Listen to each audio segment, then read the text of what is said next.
আপনারা দেখছেন Russell's viper সাপ।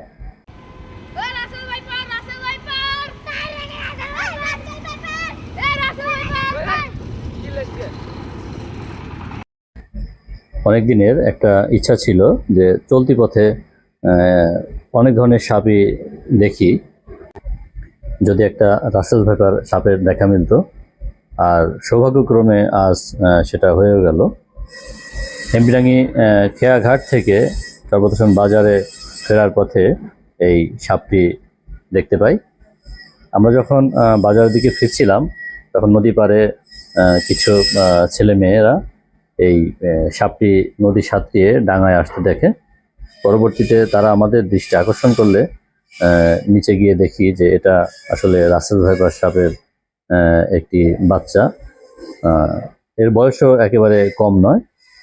তাই সাপটি নদী সাঁতরিয়ে কিন্তু আস্তে আস্তে আপনারা ভিডিওতে দেখছেন যে লোকালয়ের দিকে যাচ্ছে। এই স্থানটা হচ্ছে আপনার এমপিডাঙ্গি যে সরকারি প্রাথমিক বিদ্যালয় রয়েছে, সেই বিদ্যালয় সংলগ্ন নদীর পাড়ে দেখা মিলেছে।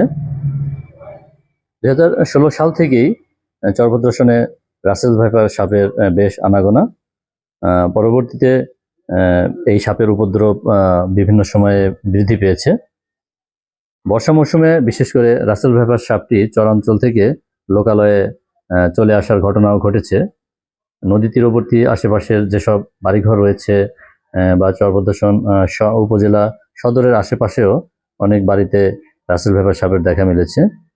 আমরা যেখানটা দাঁড়িয়েছি এই জায়গাটা হচ্ছে এমপিরাঙ্গি স্কুলের সংলগ্ন যে নদীর পাড়, সেখানে সাপটি কিন্তু ধীরে ধীরে আপনার রাস্তার দিকে মানে লোকালয়ের দিকে যাচ্ছে। এবছর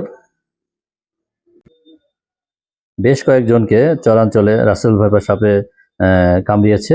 পরবর্তীতে তারা বিভিন্ন হাসপাতালে চিকিৎসা গ্রহণ করেছেন এবং সুস্থ হয়ে বাড়িতে ফিরে গিয়েছেন।